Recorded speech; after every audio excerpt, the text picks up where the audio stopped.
Hi, this is Rachel McElroy, Hello, this is Griffin McElroy. and this is wonderful. Why did I just sound so low energy? Should we take it again? I'm feeling very psyched out of my mind right now, actually. Really, Jize. The past few episodes we've been able to record when our son wasn't sleeping. Oh, that's why I forgot why I was low energy, and then you said that, and I was like, oh, yeah. And I'm just acutely aware of our proximity to him right now. No, it's great. Being a parent is great, and we love our son very much. It's very much an energy sieve, kind of. It's just like a big pot that we pour the energy into. I'm speaking to my muted tones specifically. But I am psyched. Is there a way that we can get that energy across without yelling? Because that's sort of been my go-to move, being a podcaster for the last decade. That's true. You do a lot of yelling. You do some clapping. I do a lot of clapping. Yeah. So we could do like... Is there an equivalent of an emoji? I guess that is how poets do it. Now we could punch the microphone. That could be fun. So we could tell like a funny joke and be like, whoop, there it is. I didn't punch it very hard. Actually, that's the hardest I can punch. Oh. Which I'm sure our listeners are happy about, because otherwise it would have sounded bad. Hey, Griffin, guess what? What's that? It's Valentine's Day. It is V-Day, and we're all very excited about the love and the candy and the maybe kissing today. Who knows? Ooh. Yeah, I mean, really every other day. You can still kiss, but, think twice. I just think twice. Yeah, you don't know what's in there. In the mouth? Yeah, the mouth is a little secret cave, isn't it? A little cave of secrets. What's in there? A genie's lamp?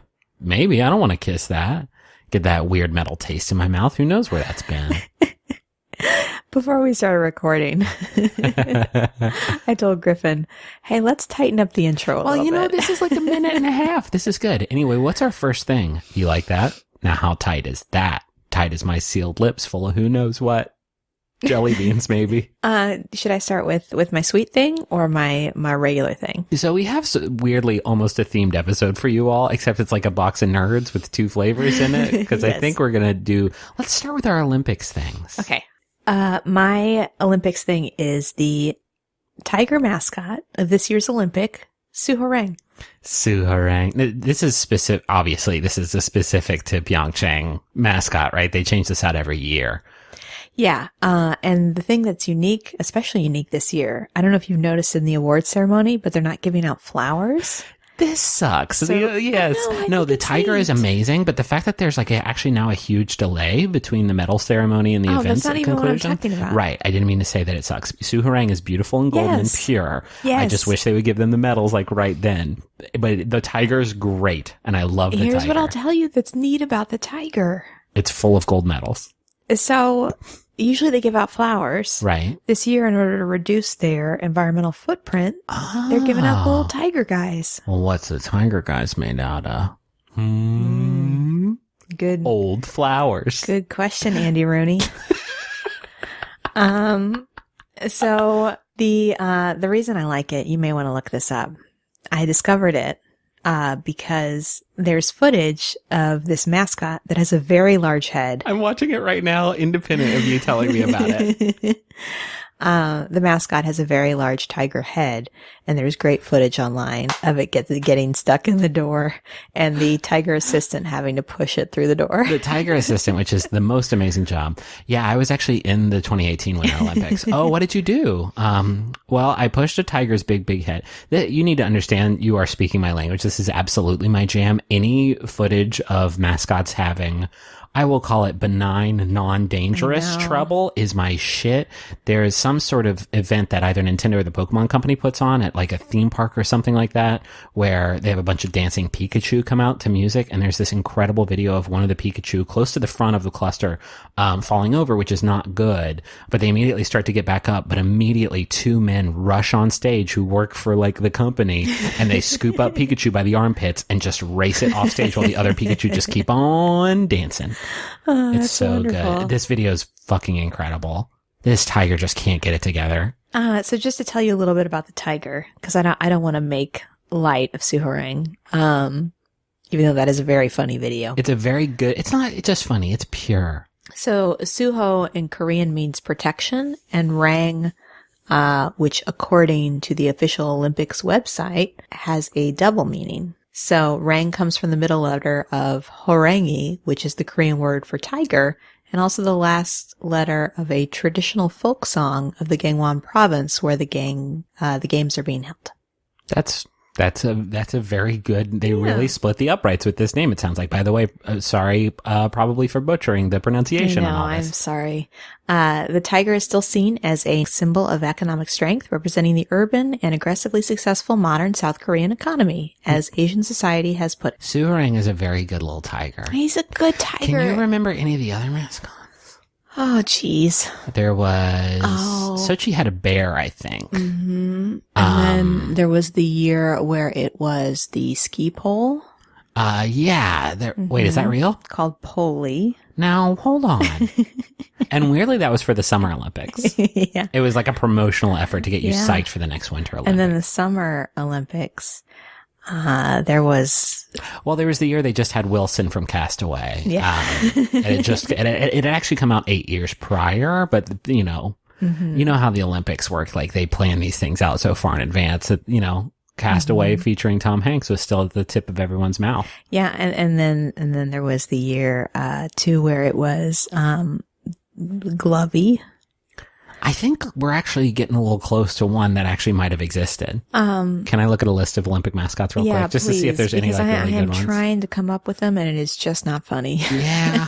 There were multiple animals for Sochi 2014. London had I believe some sort of alien monster named Winlock. Turin 2006 is just like a snowball and an ice cube, I believe. And that's very cool. What's the best one though? Probably Atlanta 1996. I remember this motherfucker. He had his own Super Nintendo video game. His name was Izzy. You remember this dude? Well, that's not a very good picture of Izzy. I don't know what I'm looking at. I don't know. There is a good picture of Izzy. Do you remember this dude? Do you remember this dude? I remember this dude. Still, what is he though? Yeah, I think he's carrying the Olympic torch and that's all you need to know about him. He's got big shoes on and he's blue and he's just a lot of good stuff going on there. Thank you, Izzy. Thank you, Internet, for reminding me of Izzy's existence. Yeah. So, obviously plenty of great things to talk about with the Olympics. I chose the mascot. It's a very good mascot. I want to talk about, and please don't turn off the episode immediately. I want to talk about curling, and I want to talk about it in a purely unironic way, because I think it's a really cool sport, but I think that a lot of people, I think it's kind of like weirdly positioned as kind of a gag for a lot of folks, right? Because every other sport in the Winter Olympics involves dope jumps and hot stunts and cool nights. Also the peak physical condition. Curling okay, but yeah. I think curling is a really, really cool game, and I think it's a really dope addition to the Olympic roster. We just watched the women's single luge finals, and it was like, I need to come down after that. Those women were going extremely fast down a very dangerous hill. 75 miles an hour. I'd like to watch some people slide stones across 150 feet of ice. That sounds really good to me. My goal here is to talk about curling for 5 minutes. And by the end of it, maybe you will be interested in curling, listener at home. And Rachel, I think you think curling is interesting, but I don't think you are as bought in as I am. I'm into it. I would love to participate in it. It looks like a fun thing to play. It does look fucking fun. It's also arguably the most inaccessible sport imaginable. Yeah, just behind highlight. I don't know how I go play If I wanted curling. to curl, I would not know where to go. I don't think so. So I'm going to skip over all this shit about the history of the game. So you look at curling. And here's all you need to know. Everybody's shooting their stones. They're these 40-pound granite stones down the ice. It's 150 feet long towards a target, which is called the house, which I think is 12 feet in diameter. And the point of the game is to get your stones closest to the center of the target. It's like a little bullseye. It's like a little bullseye. It's 4 concentric rings. And each stone that you have closer to the center of that target then your opponent's closest stone, you get 1 point each. The zones aren't worth multiple points. It's just each stone you have closer than your opponent's stone is 1 point each. So if you have 2 stones 2 inches away and then your opponent has one 3 inches away, those 2 stones each get you a point. And that's all it is. It's kind of like bocce. It's a lot like bocce. It's a lot like, it's a lot like a lot of games like shuffleboard or table shuffleboard. There are a lot of sort of similarities between all of these games, except this one takes place on a football field of ice. And so it's a game all about positioning, right? You want to throw your stones, get it closer to the center than your opponent, while also like knocking your opponent's stones away and placing defensive stones that they can't necessarily get to. And of course, to aid in that goal, you have sweepers. Typically a curling team is 4 people, one person who shoots the stone down the ice, and then 2 sweepers who have their little brooms and their special, usually Teflon heeled shoes that they heely down the ice in, making a path. And whenever they sweep the ice, all they're doing is sort of smoothing it out a bit, which reduces the spin that is on the stone, which they can use to like curve around and get around defensive stones and stuff, but it also makes it go a little bit faster, or rather it slows its it keeps it from slowing down as fast. So you can get a little bit of extra distance by I sweeping wonder if it. there's a little tiny Zamboni that does that rink where the curling happens. Yeah, there is. I watched a whole video about getting. So this sport is like huge in Canada, and so I watched I watched an episode of How It's Made about how curling stones are made, and then I watched one about how to set up your own curling rink at home. It was cost prohibitive. But so yeah, you have 2 sweepers, and then you have like one person kind of calling out like when to sweep and stuff like that. And that sweeping, like it may look silly and you may wonder like, are they really making that big a difference? But really you think about it, you are sliding a 40-pound granite stone down a football field sized rink of ice, trying to hit another 40-pound stone, 150 or so feet away on the exact right millimeter, from the exact right angle with the exact right momentum that's going to bump that stone where you need it to go. And sometimes you're trying to bump that stone into another stone on its exact right millimeter at its exact right angle. Like when you start factoring in double shots and chain shots, like it's bonkers how much math goes into this. And that's why the sweepers are there to kind of help make these adjustments. Obviously, if you touch the stone, you throw it out. I'm going to ask a question that you probably don't know the answer to, but do they take turns? Does a team take turns? Like I'm going to toss it down the ice and then next you're going to toss it down the ice? I don't know. Always a sweeper. Yeah, I don't know. Because I actually focused and what I really wanted to talk about was mixed doubles, which is a new sport in the Olympics this year that is so dope, and I think actually a really fun thing to watch even if you don't give a shit about curling.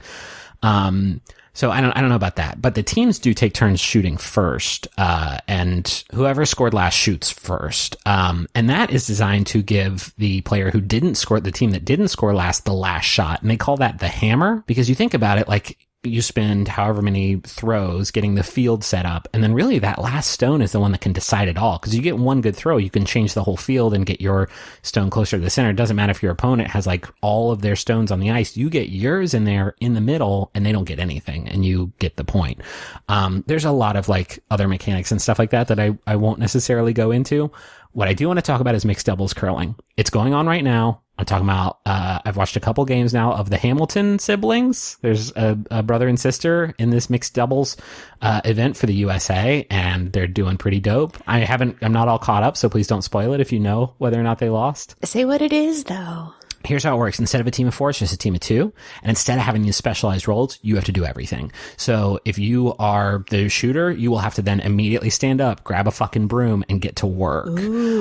That's really cool. Another cool thing is that in mixed doubles, each team gets 5 stones in each end, which is what they call a round, as opposed to 8, I believe, in a regular game. And also each game lasts 8 ends and not 10. So we're talking about 40 stones thrown per team instead of 80. So it is half the length, which is very, very good. The coolest thing about it is before each round, each team already has 1 stone placed on the field. The team that shoots first has one kind of in the center of the ice playing like defensively. And then the team that throws last, the team with the hammer, has one on the target, like right behind the middle of the target. And so the team that shoots first, typically, there's a lot of things about curling that is kind of boring and it used to be much more boring because there used to be a lot of rules. They have enacted new rules that are like, you can't just play defensively the whole game because games lasted forever and nobody ever scored and it was extremely boring. Now the team that shoots first, they have like stuff on the field they're worried about. That first shot that you take can't just be like, well, I'm going to maybe put it right. It's like, well, I need to get it right where I need it to go.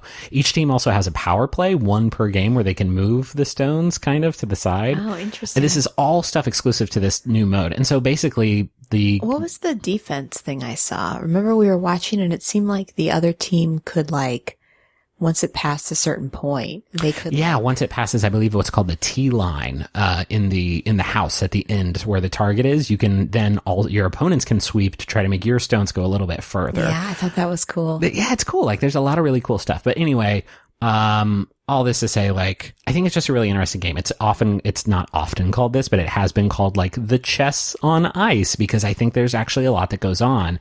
And you see this play out anytime you watch a game. And again, these mixed doubles games are really, really fun to watch where you're not just throwing your stone down the ice, trying to knock one of your opponent's stones out of the way and getting your stones closer to the center. You also, on top of all that stuff, have to prevent yourself on the very next turn from getting knocked away and letting your opponent. It's all about creating these advantageous defensible positions.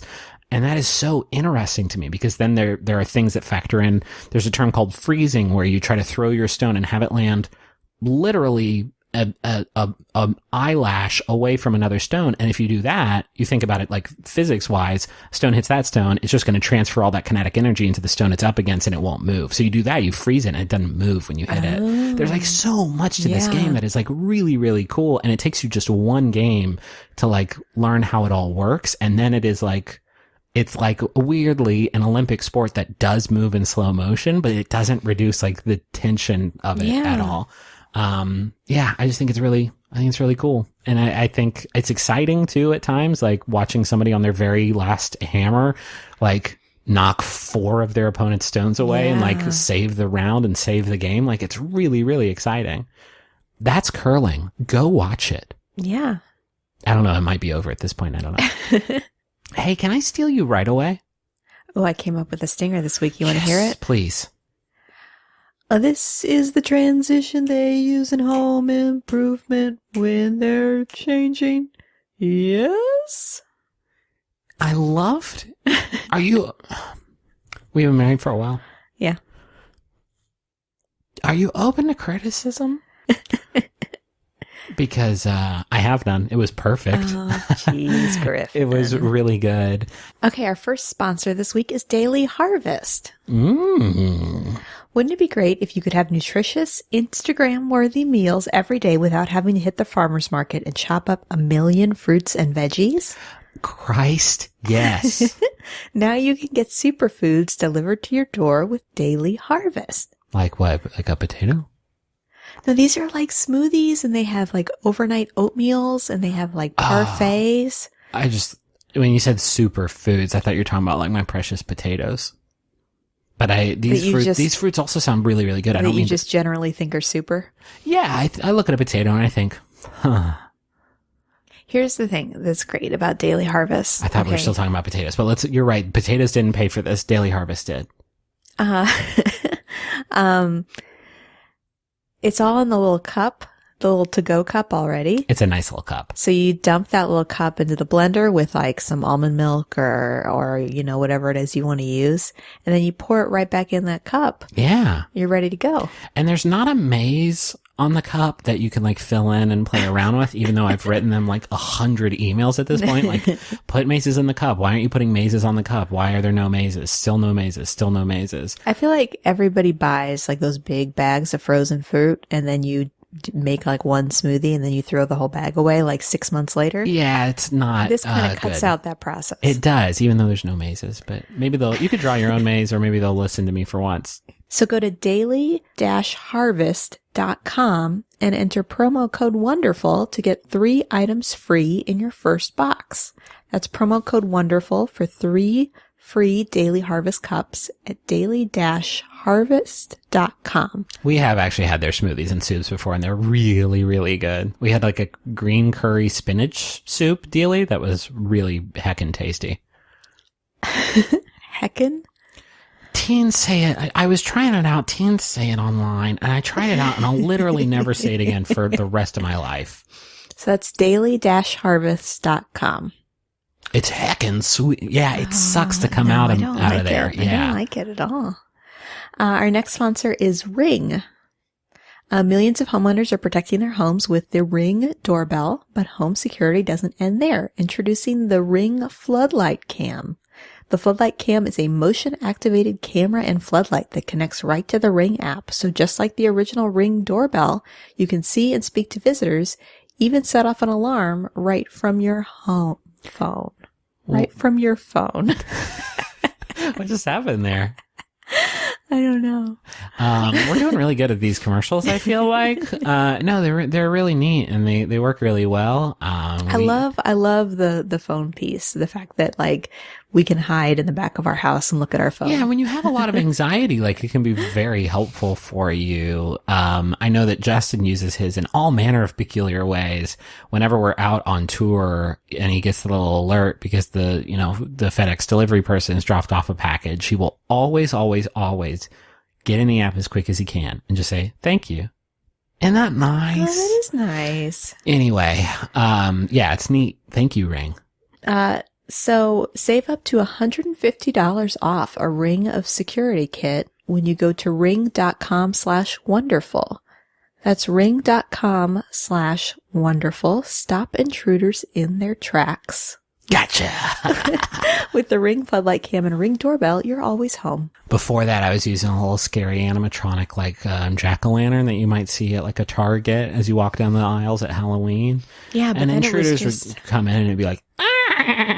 And then it never worked. They would steal the pumpkin. Yeah, and year round too. Our neighbors did not appreciate that pumpkin. No, but it in August. True. How about this Jumbotron? It is for Jack, and it's from Hannah, who says, "Hey, Bug, it's Han. Probably Han. Let me start over. Hey, Bug, it's Han. I got one. That is so choice to me. Happy late/early Valentine's Day. How about fucking square on it? How about right on the nose of the day of Cupid's great day, Valentine's Day? See, I'm getting... Oh, you're hype again. I'm getting a little hype. It's just like people doubted our ability to just thread the needle on this one. Did they doubt it? There will definitely be a person next week like, happy right on Valentine's Day. We're like, oops, no. Anyway, happy early/late Valentine's Day. Happy anniversary-ish. And congrats on finishing college. I can't wait to see what adventures the next chapter brings. If I'm away in Mexico when you get this, know that I really miss you and wish I was there for all these big days. I love you a lot. Break your leg at your solo show. And that was meant for today, Valentine's Day, the loving and kissing day. So, bazinga. You really celebrate us doing a very basic administrative task well. Yeah. This message is for Maze, and it's from MG, who says, happy anniversary/17th, Bunny. This time last year, we were thousands of miles apart, but today I'm so lucky I get to see you every day. You're so sweet, kind, and you have a cute butt. You are quite honestly the funniest person I've ever met, and you make this life such a joy. Yes, we can get a rabbit. Love, your sweet bun. P.S. What that dick do? Wow, that's really in there? It took a tonal shift there at the end a little bit, because there's a lot of sort of rabbit talk, a lot of sort of, I guess they did sort of set us up with the cute butt line, which seemed innocuous enough, but really little did we know it was laying the groundwork for a great sort of dick shout out there. I think it's the tone in which you approach that message. I think if you had approached it really like from the very beginning, knowing you were going to say what that dick do. It was actually sent in by M. Night Shyamalan. I'm Hal Lublin. I'm Danielle Radford. I am Michael Eagle. And we are the hosts of Tights and Fights, Maximum Fun's newest podcast dedicated to all things wrestling. We'll be talking about Sasha Banks, the Women's Revolution, Sasha Banks, the brand split, and Sasha Banks' wigs. And we'll also be talking about wrestler fashion. Some wrestlers wear too many clothes. Some wrestlers don't wear enough clothes at all. And I'll be doing impressions of all your favorite wrestlers. New episodes Thursdays on Maximum Fun or wherever you get your podcasts. Oh yeah, dig it. Tights and Fights Podcast. Tights and Fights.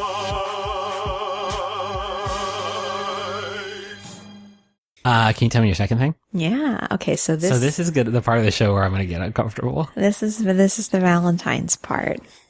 So I told Griffin we should each do a thing that we're excited about that is Oh, I already had the idea. that is intimate to us. I mean, I definitely already had this one in the quiver. Because Rachel and I, wow. Because Griffin and I are a partnership, I let him know that this was something I was planning. Because then I would have been like, my favorite Pokemon is Ditto, because he's all the Pokemon, technically. I have I'd be lots like, here's 5 minutes on why I love Griffin. Yeah. I mean, you can also appreciate Ditto. He's all the Pokemon if you think about it. He can don't transform into any Pokemon. I don't know anything you're saying right now. I mean, Ditto as something that can replicate is something I know, because back in the day, the Ditto machine used to be like the copy machine. You familiar? No. Okay, it's a little before your time. Okay. They're little purple, like carbon sheets that would Okay. duplicate. So that's our episode. It was the Ditto machine and then the Pokemon Ditto. Those were our last two. No, let's talk about our love. Okay, so this is going to be hard to do without sounding like a little egotistical, so I'm going to do my best. Great. So I've mentioned this before if you've been following our show for a while, that Griffin and I, when we first started getting to know each other, we had a lot of email correspondence. Are you going to read our private No. emails? Okay. No. But it's the thing I wanted to talk about this week. Oh, okay. I would say about once a year I go back and I read these.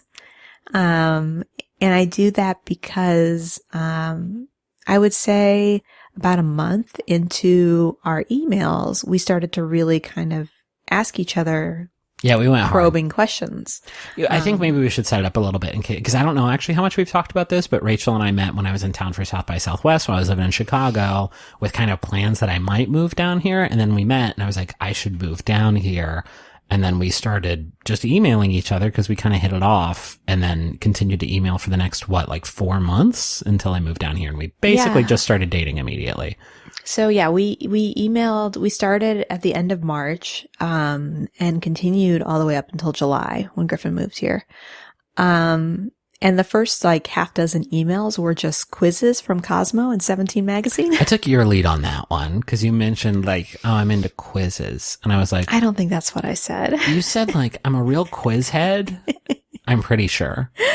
We were talking on Facebook chat. It was after my birthday, and I came home, from drinks with friends, just a little buzzy. And I just sent Griffin a little Facebook chat, and we started chatting.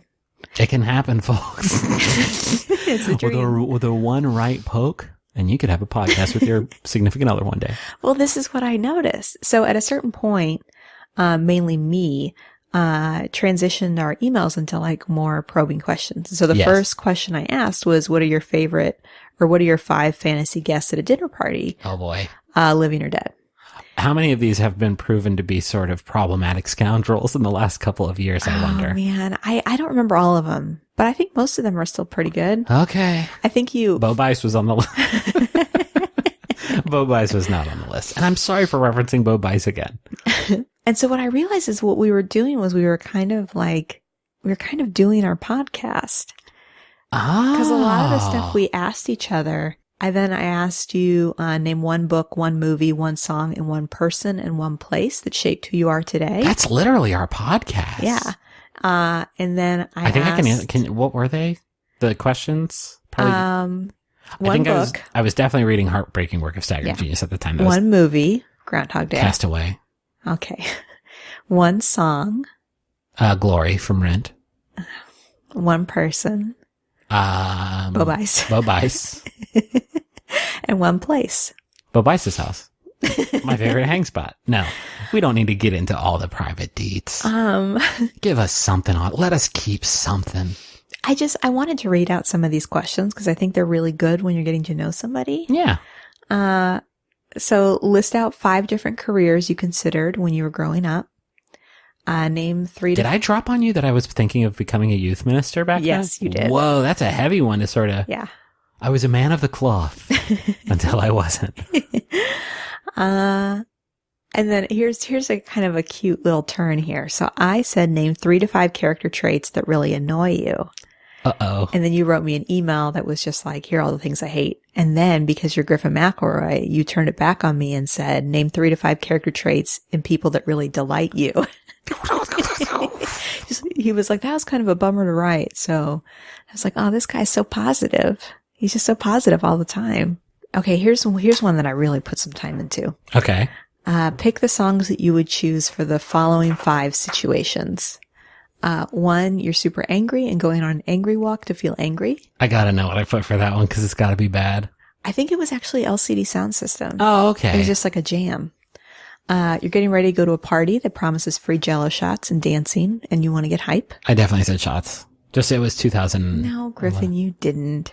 But No, it wasn't let's go to shots. let's take it to the tapes, Mo. Just while you look, here's the other thing. So this is a little trap I laid for Griffin. You have a partner over and you want things to take a romantic turn. Oh, Jesus. And he was like, there is no good way I can answer that. You're driving through your hometown feeling nostalgic and you're having a party and you're queuing up the last song of the night. Okay. So I actually have the answers. It's, angry song was Losing My Edge by LCD Sound System. Getting ready to go party. It was Play Your Part 1 by Girl Talk. Okay. Now we're talking. You have a lady over and you want things to take a romantic. Baby. It was From the Morning by Nick Drake. Oh boy. You're driving through a hometown feeling nostalgic. I put Bluefish by Gary Jules. That's a good one. And then you're having a party and you're queuing up the last song of the night. Of course, Send Me On My Way by Rusted Root.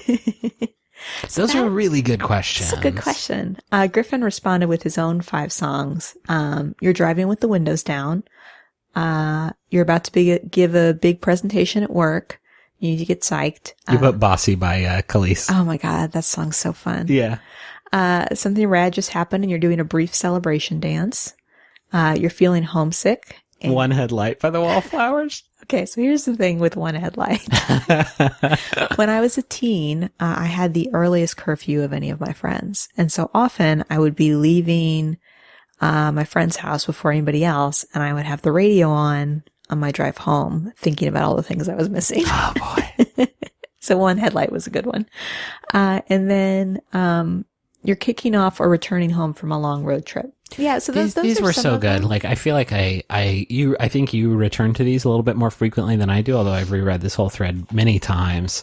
And they really were like, what is so like great to me about like looking back on these is this air of we got to keep this innocuous. But now that we are married and we look back, it was so not. Yeah. Like these things are maybe, I worry to some people listening to this, it may sound like a little cringy because there is like this thing that we are doing that's kind of dancing around, just being direct and kind of, you know, flirting in the more traditional sense. Well, here's the thing. We met and spent maybe 3 or 4 days together.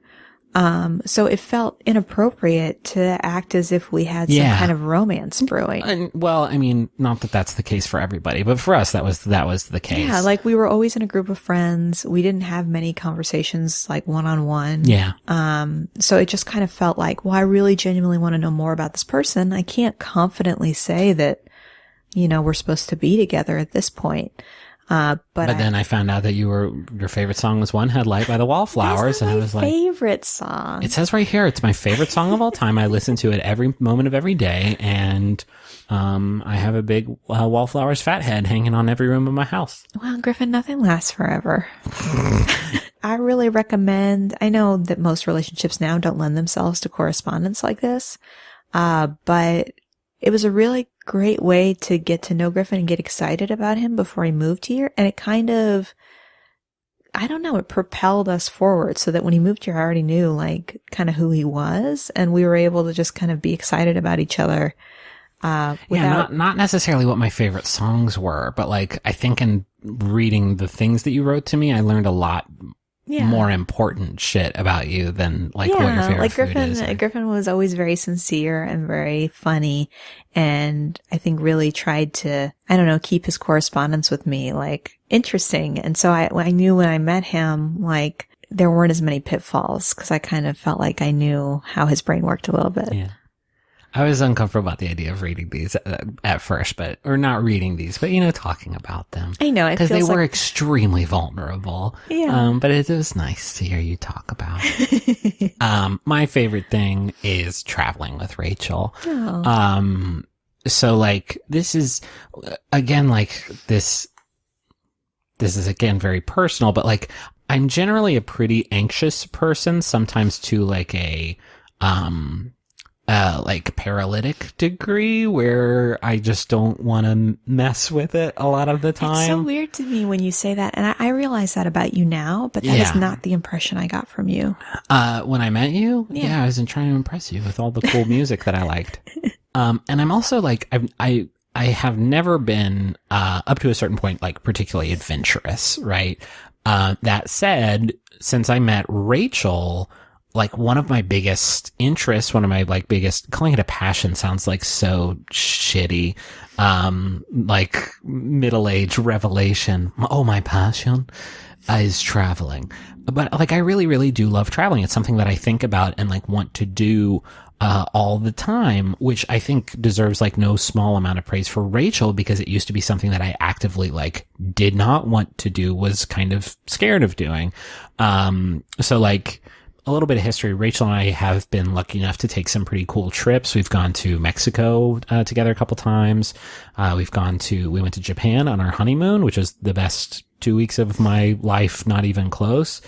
We got to go to Hong Kong, and have gone on a bunch of different sort of adventures across this great nation of ours, mostly while doing like tours and stuff like that. And it's during those trips that I have acquired like all of the best memories I have of my life. Like most of my favorite memories from my life, obviously having Henry ranks up there pretty good. And the time I won the big football game with the big touchdown in high school. Yeah. Our listeners maybe don't know. Yeah, so it was the night of the big game, Griffin homecoming. is sort of a jock. Well, I used to be. He's real humble about No, it, wait, though. hold on, wait. I wasn't. And that's why it was so wild when I caught the big touchdown. Yeah. The big kickoff return. I caught the pass. Did you have like a nickname when you were playing on the football team? Touchdown, Tim. Tim. Touchdown, Tim. Touchdown. Was there not, Gridiron Griffin might have been good, but they just, what they said, touchdown, Tim, and it stuck. No, okay. Like, seriously, like we, one time we went to a beach in Mexico and like stayed at like a nice place directly walk up to the beach and did absolutely nothing in this like idyllic paradise for a whole week. That was pretty sick. We went to Tokyo and spent like a few days there and just got lost and ate some of the best food I've ever eaten in my whole life. And then we went to Hakone in Kyoto and just like went to some of the most beautiful places I've ever seen on earth. And then we just got to walk around Hong Kong for hours and hours and hours, just going in every place that sort of piqued our interest. I mean, that would have been cool if you'd gone with anybody. That's not true. No. I would not have gone. That's the point I'm trying to get across. Like, this was not something this wasn't, not only was this not an interest, it was a fear of mine, because I was worried about everything that could go wrong if I travel, right? Because traveling is like laborious. There's certain elements to it that make it not really for everybody, and it wasn't for me.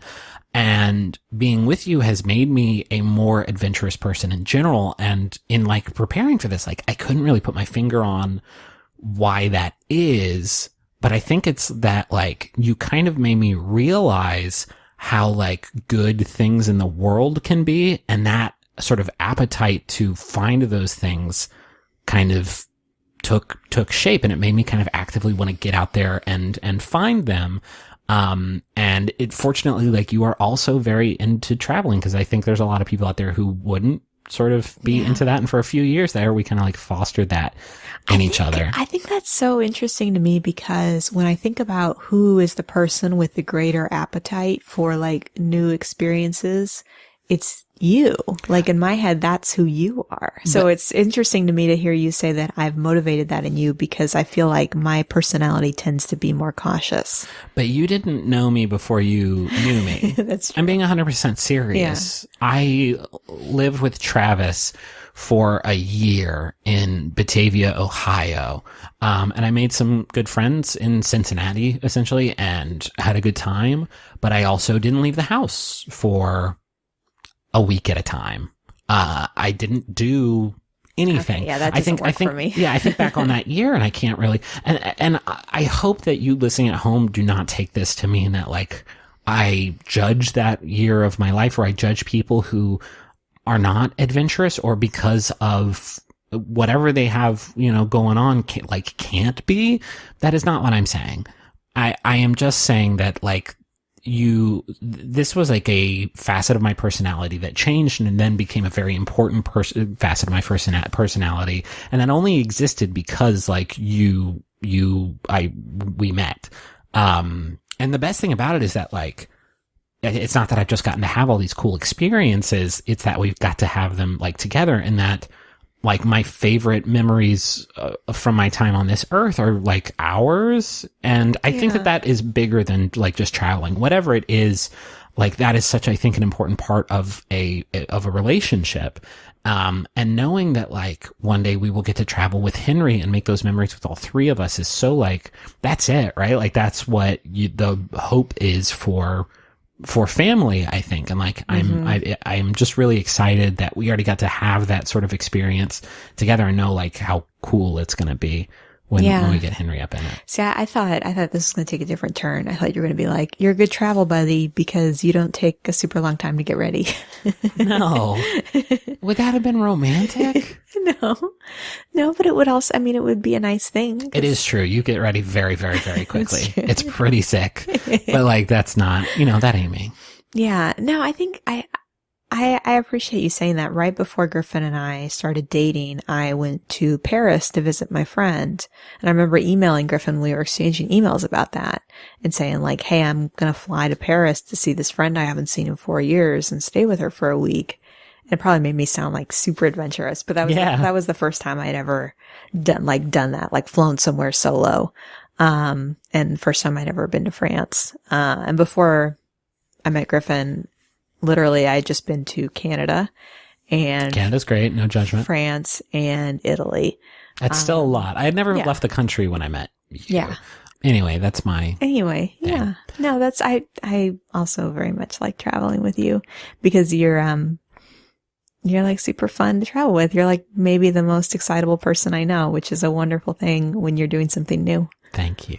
Do you want to hear what our friends at home have to say in the home version of our podcast? Yes. Natalie says, something I think is wonderful is line dancing. I recently moved to Arizona for graduate school and was introduced to line dancing from my Midwestern friend. For her birthday this week, we went to a line dancing class that was utterly delightful. There's something so satisfying about starting a song, not knowing a single step, and by the end, being able to stomp and twirl along in sync with everyone on the dance floor. Because the moves are so simple and because everyone is doing it with you, it's hard to feel self-conscious about your dancing ability.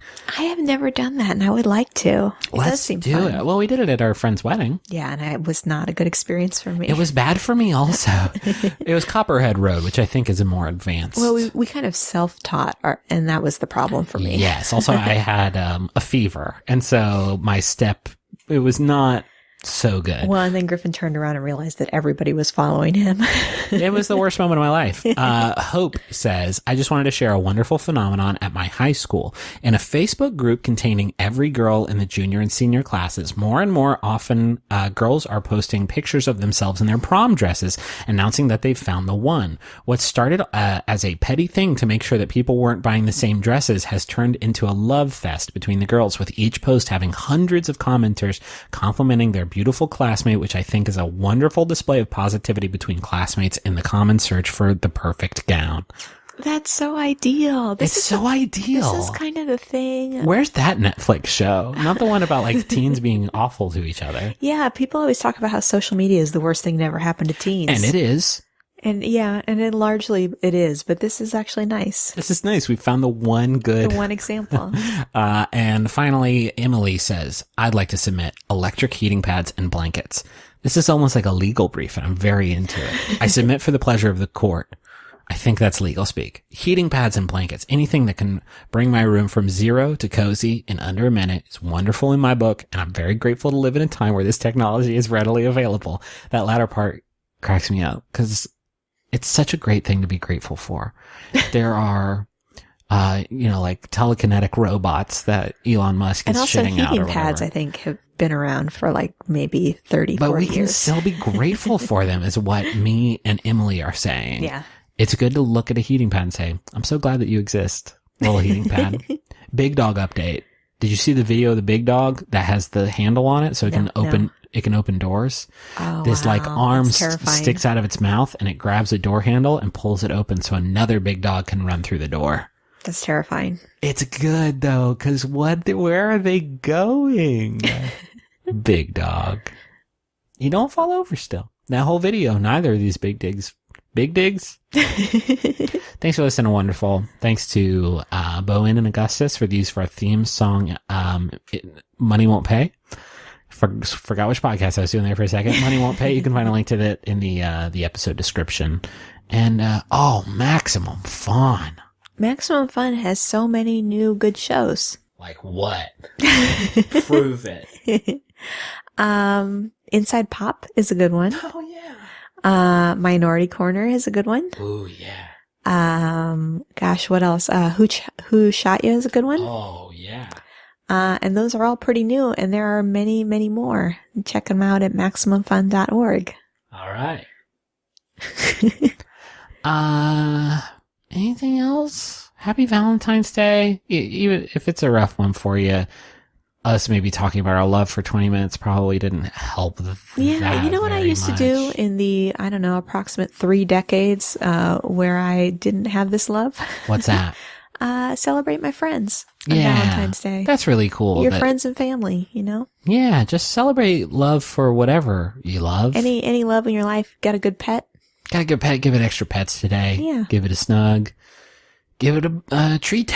Got a good heating blanket? Got a good heating blanket? That Cuddle actually up. sounds Cuddle up. very, very good. Mm-hmm. Yeah, just take care of yourself today. Do something nice for yourself today. Agent Dale Cooper says you should do one nice thing for yourself every day. One little surprise. Keep that in mind. Take that home with you, and maybe keep that surprise in your mouth because it's a little lockbox. Oh, That's how we should end this brought it episode. all back around. So I'm gonna close my mouth, and you're gonna tell me what is inside of it. But I'm gonna bend down under the table. I'm gonna put something in it, and you have to guess. Okay. Oh God, he's really gonna do it. Okay, it's not an amiibo because he's got a tight seal. Oh, come on. A plastic bag? It's just cellophane. Bye, everybody.